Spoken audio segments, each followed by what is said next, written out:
Hello neighbors, it's Brad here from etrailer, and today we are taking a look at installing the B&W turnover ball underbed gooseneck kit with custom installation brackets on a 2017 Ford F-250. And really what that's going to get you with that whole kit is a custom fit for your F-250 that's going to utilize spots in your frame to really make this a pretty easy installation overall. B&W is well known for their quality, and this is no different.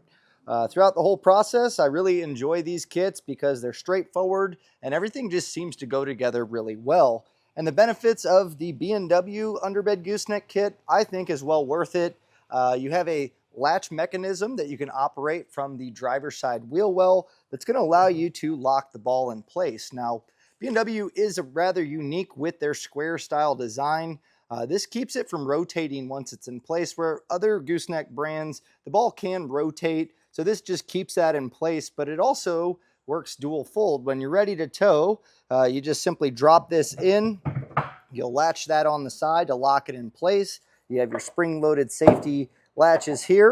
But if you're not towing and you want to get all of your bed space, you can simply turn this over. There's a handle here that allows you to drop that in, keep your hands away from all the grease. You can latch that in place and you essentially have your entire bed. If you need your truck bed to be a truck bed, you can absolutely do that as you see here. But also nowadays with conversions from fifth to goose or even the B&W companion fifth wheel that utilizes this underbed kit, you have a lot of options. So you're not just stuck towing just a gooseneck trailer. So I think there's a lot of advantages, and really what it comes down to is utilizing the best towing capacity out of the truck. Being that this is frame mounted means that you're really going to get all the weight distributed right over the axles instead of a bumper tow. So that translates to some really good towing capacity. This is rated at 30,000 pounds for your gross trailer weight rating. So assuming that your truck is ready to do that, the hitch is up for the task. And as far as your vertical load limit, when you are using your trailer, you're gonna have 7,500 pounds. So really there's not a whole lot of other options out there that are gonna give you this kind of capacity or more than that. And on a 250, this is gonna be a great addition to your truck. When it comes to the installation of this is something that you're going to probably want to set aside, I would say 4 to 5 hours, give or take. Have a nice 4-inch hole saw, some nice half-inch drill bits just to get these holes mounted up.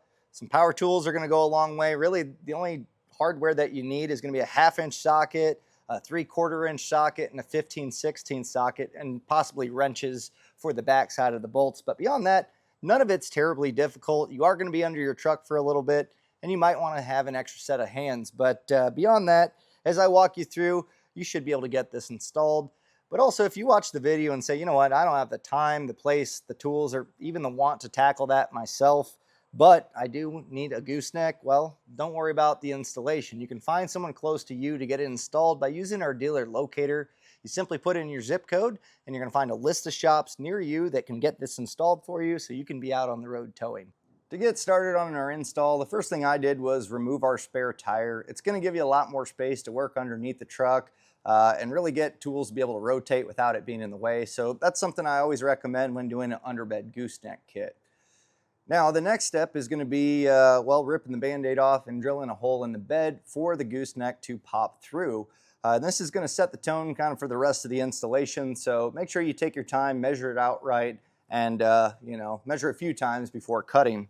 And what we're going to be doing on ours today, because it's a 17, we're going to be using the measurements in the instructions. So they'll say 45.5, which is good, but if you have a spray-in bed liner, it generally adds about 1/8 of an inch. So we're going to be doing ours at 45 5/8. So I got my tape measure here. We'll just go down the center line and you'll see the opening where the gooseneck will go. It's the circular shape. And I'm going to measure this back.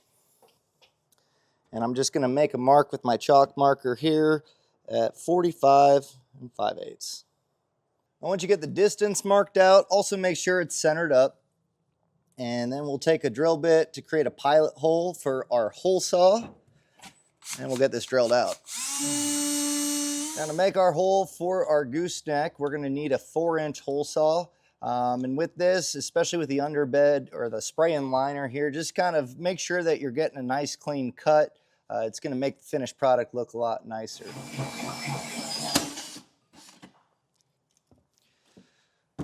Now, if you have any burrs, I'd go through with a file and just kind of get those cleaned up. I'm gonna grab my vacuum and get all of our metal shavings picked up. Now, what I like to do is, even, you know, with aluminum beds or anything like that, this raw metal, I wanna make sure that that's nice and coated. So what I like to do is either spray a little spray paint or a paint marker on this edge. And if you want, for a template, you can grab the cardboard cutout for the gooseneck to put it over here and spray. But first thing, let me get this all cleaned up. We're going to prep our cross member brackets, and you're going to find that each of these have a key on there where it's a flat spot. That's where our threaded bushings are going to go into place. So get those lined up, and the powder coat may kind of you know, make it difficult to get it started, but generally a quick smack of the hammer will draw it in. And just make sure that these are flush. So I'm going to get these all in set, and then I'll go back and make sure that they're all in properly. Next thing you're going to want to check is if your vehicle's been prepped with the inner rails or bracket already welded on. So some of the trucks will have these. So if you see this tab over this wire bundle or near the exhaust on the other side, that means that you already have the inner plates welded on. So you can omit the ones that come with our kit. It's going to make it a little bit easier for us. So with that being said, we can start putting our outer plates in place. On the outside of the truck, we're going to start with our driver's side.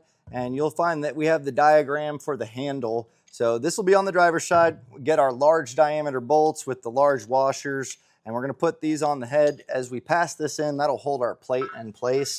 So just hold it up, and it should go directly through the holes in the frame. And then we can head over to our passenger side and get that in as well. And we'll head underneath with a flat washer for each bolt, a split washer, and a nut. And we're going to just repeat this same process on all of our hardware. So we'll thread this on. And we're going to snug this down just by hand. We want the frame rail nice and flush with the frame. We're going to wait to torque everything down. But at this point, we'll get the remaining hardware started with this as well. Now, as we start putting brackets in place, it's going to get tighter for our handle to go in. So we're going to get this prepped in. So just, you'll see this end part that you'll be utilizing to lock and unlock. You want that facing down. And we're going to just slide this in. And it's just going to rest in this area for now. Now we're going to get our cross member brackets in place. And we're going to want to grab the screws with thread locker in them. And those are going to be threading into our new threaded bushings that we put up. So I'm going to start with our passenger side. The more towards the rear is going to be the one with this bump out. So what we're looking to do is this 90 will shoot in between our bracket that was from the factory welded on, and this will pass in here. And you'll see that this threaded bushing is lining up with our factory bracket. So I'm going to thread this in, at least get it started. And then on the outside where we put our new B&W bracket, we should have that aligned through here to get that started. Now with those lightly bolted in place, you're going to find there's a gap here, and that's what we're looking for. There's going to be a threaded cross member that we attach to, so you should have it looking like this. And then as we move forward on the exhaust side or the passenger side, we're going to be using the smaller one that's left. The other one's a little bit larger. So same thing, we're going to slide this into place, get them lined up, and thread these in.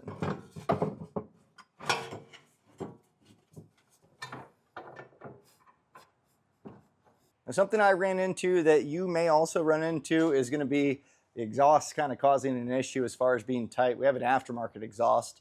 But even if you have a factory one, if it's getting pretty tight, you can lower down the exhaust hanger, and that should drop the exhaust a little bit to gain space. On ours today, the exhaust is going to be right up against our bracket, so I may end up having to space out my other hangers upstream and lower this one down just to get that clearance. So just see if you can't get that threaded by moving the exhaust out of the way if you're struggling. And then our last bracket's going to be on our driver's side, so we'll get this one threaded in.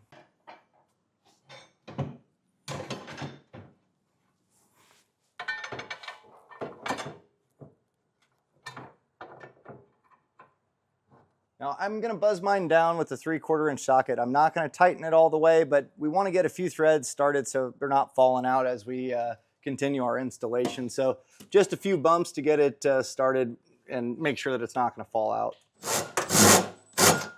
Now we'll grab our crossmember brace, and you'll see that we have a slash cut here. That slash cut, we're going to want the longer edge of it facing towards the back of the truck.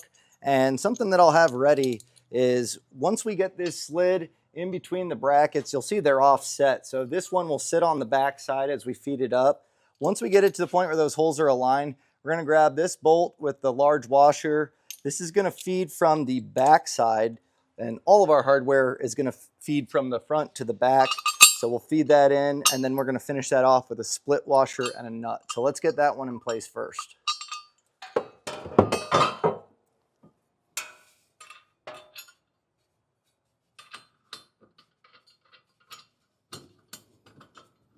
On the driver's side above the fuel tank, we're going to grab our large shoulder bolt. And this is going to go through our bracket and through our new beam that we put in place. So this is why we leave the hardware loose. That way we can get everything lined up as necessary. So you may have to shift it around a little bit until you get it passed through.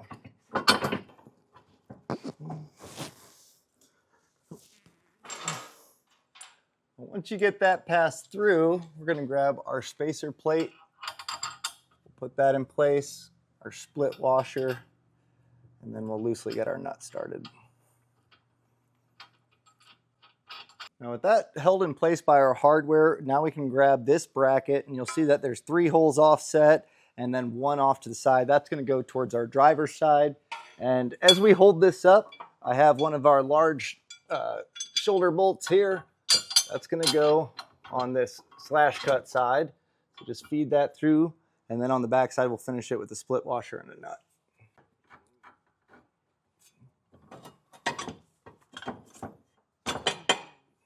Now you're going to want to grab your threaded plate, and this is going to thread into not only our center section, but also into our mounting brackets that we have. So something that I've learned is these are powder coated from the factory, and a lot of the threads will start to get some powder coat on there. And there's nothing worse than holding this up and trying to start it and it not going. So even by hand, it's already, it doesn't take much before it stops spinning. So what I like to do is pre-run our hardware through just to clear that out and make it a lot easier. So our large bolt, you'll see that we have 2 of the larger diameter on each outside. And to get those snug through, this will be a 15/16. So just run it through real quick.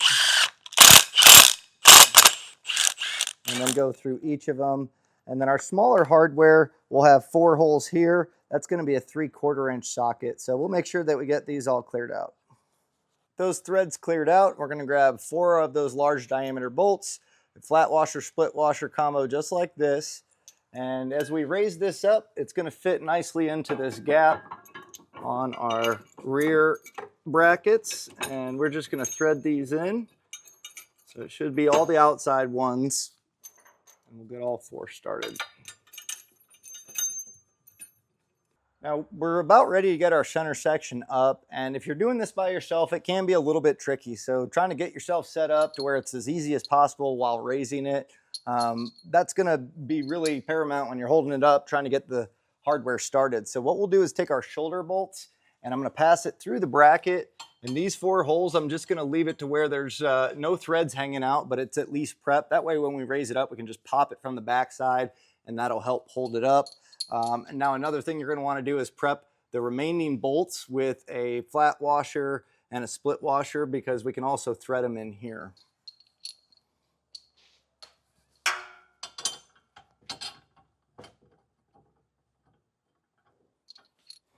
So I have all 4 for the threaded section on our rear side of the truck ready to go. So to get this in place, you'll see we have our handle. This is towards the front side, and so is our gooseneck hole in the reference to the plate. So the 4 holes, we're going to slide that up, push those shoulder bolts in, and then if you have your bolts that you set up for the threaded section, you can get a few of them started. But go ahead and get this raised up.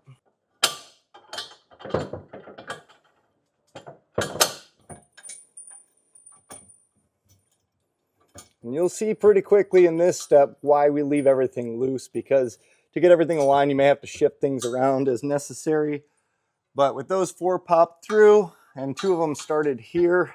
We can get the remaining ones threaded in as well. And then on those shoulder bolts, we're going to finish it up. We're going to put a flat washer, split washer, and a nut on all 4.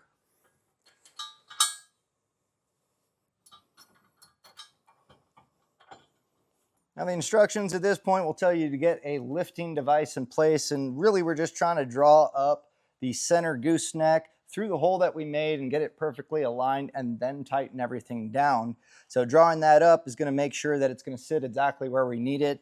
Now I have an old 5th wheel base that works really well. If you don't have one, what you can do is just 2 jack stands and a pipe, something strong enough to support the weight, and then just a ratchet strap. That'll draw it up and keep that in place for you.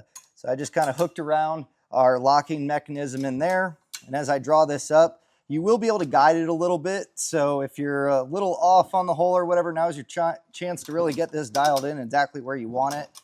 So as I draw this up, I can shift this back a little bit just to get it perfectly aligned.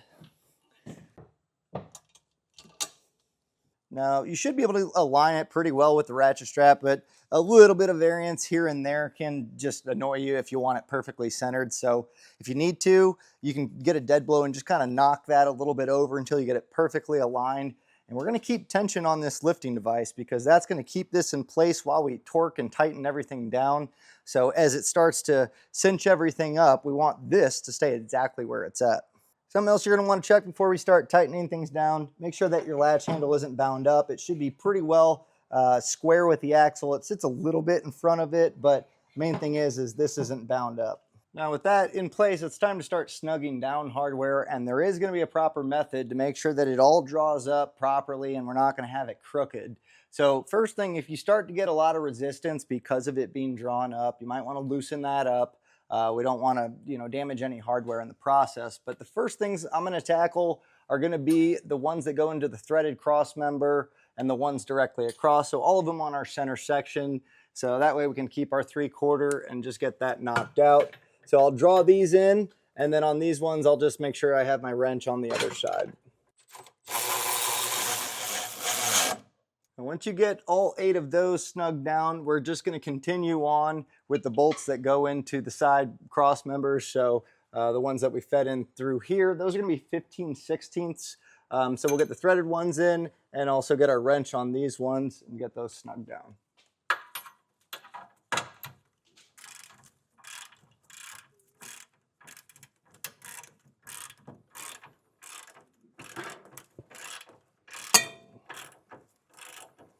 So once you get those snugged down, you're going to want to double check, make sure it didn't shift, which it can a little bit. So this is a good time to double check that to make sure that it's staying nice and square. Now we're going to tighten down our threaded bolts, but only the ones that are on the inside. So we'll get the ones on the outside a little bit later. And as far as this pattern goes, we're going to start with the forward passenger. So by our shock, kind of underneath the exhaust, we'll get that snugged down. It's going to be a 3/4 inch socket.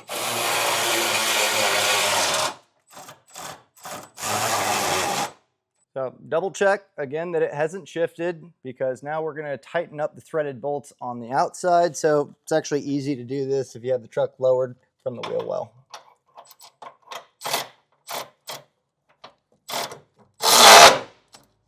The last hardware that we need to snug down are going to be our bolts that went through the frame. It's going to be a 15/16 to accomplish that. Now I got my wrench on the head of the bolt and I'll snug this one down.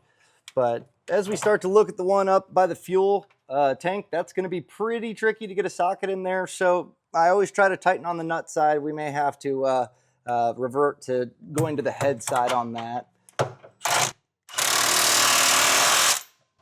So we'll get all of the outside frame bolts all snugged down. And then once we have those tightened down, it should be in place exactly where we need it. We're going to go back with the torque wrench, and the torque settings are found in the instruction manual. And we're going to do the same process in the same pattern that we followed, torquing down accordingly. Just know that the torque setting does change between hardware sizes, so make sure you're dialing in your torque wrench accordingly.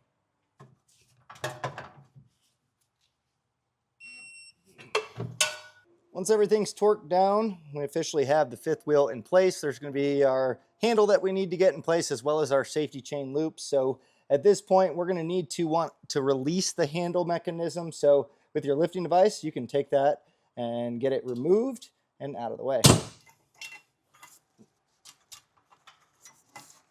Get our handle attached, we're going to be putting in our carriage bolts, but as far as the clearance goes, it's going to be really tight to feed those in. So what I do is push this over, and this notch, you can lock that in place. Now, it is spring loaded, so if you bump it a little too much, it will move and can pinch you. So I just put an Allen wrench in here. That's going to keep it from being able to latch back in place.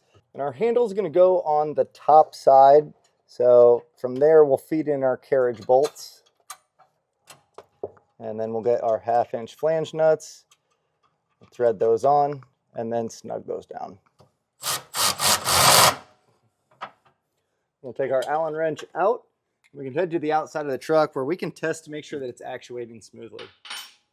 So here we have it in our lock position to where we'd have our gooseneck ball in, but to loosen it, you should be able to pull straight back, pull it towards the front, and that'll lock it in place to where it's in an open position, allows you to swap the ball over or get it to a towing position. When you're ready, you just push it back, should spring load back. So this should be a fairly smooth, no binding. You may have a little bit of rubbing here and there, but as long as you can fully actuate it, you're looking good. Last thing we need to do for our installation is get our safety chain loops in place. So we'll be using the center section as our template. Just grab a small drill bit as a pilot hole and make sure this is as squared up as possible and drill straight up through the bed. With our pilot holes made, that should give us a nice template to enlarge with a 1/2-inch drill bit. And I recommend having your U-bolts handy so that way as we drill them out, we can test to make sure that they're dropping in nice and smooth. So if it's a little tight on the threads, you can just kind of walk the bit a little bit. And the fact that this kind of curves a little bit, it's not really a bad thing if you walk it out a little bit wider. So we'll do that until we get it to drop in nice and smooth. So that's what we're looking for. It should be nice and easy, and it should drop down because they're going to be spring loaded. So making sure we don't have any resistance is going to be key.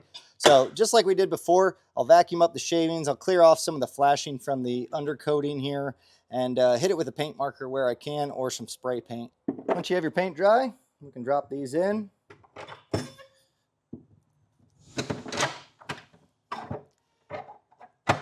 And just double check, make sure you're happy with it. This one is kind of binding up a little bit. Now that spring loaded action is going to cinch it down, but I might just widen this out just a little bit more. Once we're happy with it, we'll head underneath and we're going to get the spring action in place. To get our springs in place, we'll just slide it over each stud, hold this up, and then we'll get the nut started. And when we snug these down, we just really need this to be flush. And the main thing that I'd recommend doing, just from experience, is make sure your spring doesn't sit there as you tighten it. I've had it to where it started threading into it, and it's not good for anyone. That should be fine. And we can release our spring and then just repeat for the remaining 3 studs.